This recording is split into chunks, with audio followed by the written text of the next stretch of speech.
বনমালীপুর বিকে রোডের নিবিড় দেবের বাড়িতে ভোরবেলা ট্রিপার গাড়ি নিয়ন্ত্রণ হারিয়ে ঢুকে পড়ে। কিছুদিন আগে ক্রয় করেছিলেন একটি গাড়ি, সেই গাড়ি চুরমার হয়ে যায়। অল্পের জন্য বাড়ির লোক প্রাণে রক্ষা পেয়েছেন। এই বিষয়ে গৃহকর্তা নিবিড় দেব বলেন, তারা বাড়িতেই ছিলেন। আচমকা বিকট শব্দ পেয়ে ঘর থেকে বেরিয়ে এসে দেখেন বাড়ির গেট ভেঙে একটি ট্রিপার বাড়িতে ঢুকে গেছে। তাতে কম করেও 10 লক্ষ টাকা ক্ষতি হয়েছে। গাড়িটি তিনি 7 লক্ষ টাকা দিয়ে ক্রয় করেছিলেন। গেট সহ অন্যান্য জিনিসের দাম কম করেও 3 লক্ষ টাকা হবে। সকালে প্রায় 5:30টার সময় হঠাৎ একটা ভীষণ আওয়াজ হয় এবং দেখি যে একটা ট্রাক, মানে ওই পাথর টাথর বালি টালি নিয়ে যায় এরকম টাইপের ট্রাক হঠাৎ করে ঘুরে মানে গেটের মধ্যে দিয়ে ঢুকে একেবারে মানে গাড়ির মধ্যে মেরে দিয়েছে। একদম পুরো আপনার স্ট্রাকচার দরজা ফরজা সব ভেঙে গাড়ি একদম চ্যাপ্টা। কত টাকার আনুমানিক ক্ষয়ক্ষতি হয়েছে? গাড়ির দাম 7 লাখ টাকা, স্ট্রাকচার 3 লাখ টাকা, 10 লাখ টাকার ক্ষতি তো বলাই যায়, মানে স্ট্রেইট হিসাব। গাড়িটাকে আটকানো হয়েছে? হ্যাঁ, গাড়িটাকে আটক করা হয়েছে। গাড়িটা থানায় নিয়ে গেছে, গাড়িটাকে পুলিশে এসে সকালে থানায় নিয়ে গেছে। নিবিড় দেবের স্ত্রীর অভিযোগ, ড্রাইভার মদমত্ত হয়ে গাড়ি চালিয়ে এই দুর্ঘটনা ঘটায়।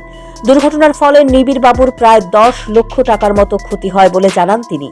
যদি বাড়ির লোকেদের কেউ বাইরে বের হতেন তাহলে তার মৃত্যু অনিবার্য ছিল।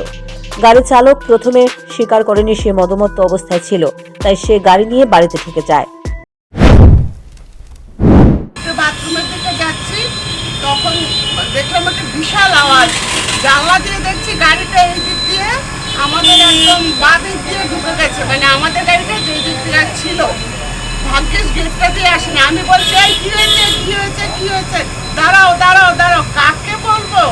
তারপর সেই ঢুকে পুরো গাড়ি ভেঙেছে, দরজা ভেঙেছে, জানালা ভেঙেছে। মানে আজকে যে আমরা প্রাণে বেঁচেছি এটাই।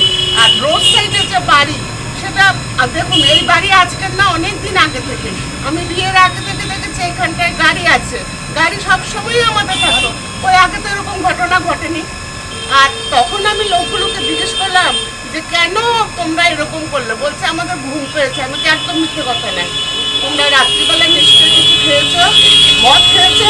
তখন আমার কাছে স্বীকার করেছে, হ্যাঁ খেয়েছি। এই হচ্ছে কাহিনী, বুঝতে পারছেন? আর ওদের যে মালিক, ছেলেটাকে জিজ্ঞেস করলাম, বললো অন্য জায়গায় কাজ করে এসছে। আমার কথা হচ্ছে একটা লেবার একটা আছে না, লেবার একটা যদি একবার রাত্রি তো ডিউটি করবে, এখানেও করবে, তা তো হয় না। তো আর মদ খেয়েছিল।